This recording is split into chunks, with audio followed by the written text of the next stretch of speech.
আপনি কি মিউচুয়াল ট্রান্সফারের পার্টনার পেয়ে গিয়েছেন, কিন্তু পোর্টাল বন্ধ থাকার কারণে ট্রান্সফার নিতে পারছেন না?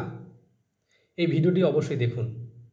এই ভিডিওতে যদি এই সমস্যা আপনার থেকে থাকে তাহলে খুব সহজে সমাধান হবে।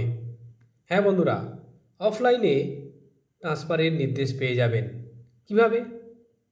সম্পূর্ণ হাইকোর্টের রায়ে। তো চলুন বন্ধুরা, দেখে নেওয়া যাক। দেখুন বন্ধুরা, 22/3/2024 এই রায়, কোড নম্বর 13, আইটেম নম্বর 25, যেখানে এমডি তারিফ হোসেন এবং তার মিউচুয়াল পার্টনার বিকাশ বিশ্বাস এনারা মামলা করেছিলেন। কেন মামলা করেছেন? কারণ হচ্ছে এনারা মিউচুয়াল পার্টনার পেয়ে গিয়েছেন দুজনে ভিন্ন জেলার, দুই জেলার শিক্ষক, দুই জেলার প্রাথমিক শিক্ষক, কিন্তু পোর্টাল বন্ধ থাকার কারণে ট্রান্সফার পাচ্ছেন না। এর জন্য তারা অফলাইনে ট্রান্সফারের আবেদন করেন, কিন্তু সে আবেদন অগ্রাহ্য হয়ে যায়। এই দেখুন, তারপরে হাইকোর্টের সিঙ্গেল বেঞ্চে কিন্তু এই রায় তারা পেয়েছেন, যে রায়ে মহামান্য সিঙ্গেল বেঞ্চের নির্দেশ প্রাইমারি বোর্ডকে দেওয়া হয়েছে।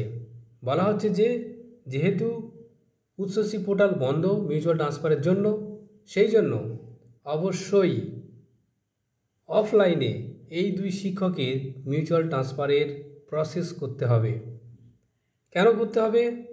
কারণ এই দুই শিক্ষক তারিফ হোসেন এবং বিকাশ বিশ্বাস এনারা মিউচুয়াল পার্টনার পেয়েছেন অনেক দিন আগে, ট্রান্সফারের আবেদনও করেছেন, কিন্তু তা সত্ত্বেও তারা কিন্তু ট্রান্সফার পাননি।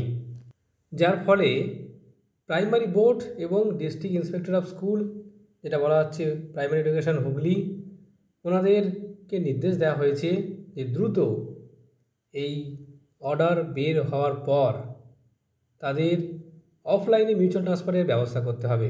এ দেখুন, বিচারপতি হিসাবে ছিলেন রাজাশেখর মান্থা। তো আপনাদের যদি এরকম সমস্যা থেকে থাকে, তো অবশ্যই আপনারা যদি মিউচুয়াল পার্টনার পেয়ে থাকেন, ট্রান্সফার যদি খুব দরকার হয়ে থাকে, তাহলে এখনই কোর্ট কেসের মাধ্যমে পেতে পারেন, আর না হলে পোর্টাল খুললে আবেদন করতে পারবেন। ধন্যবাদ।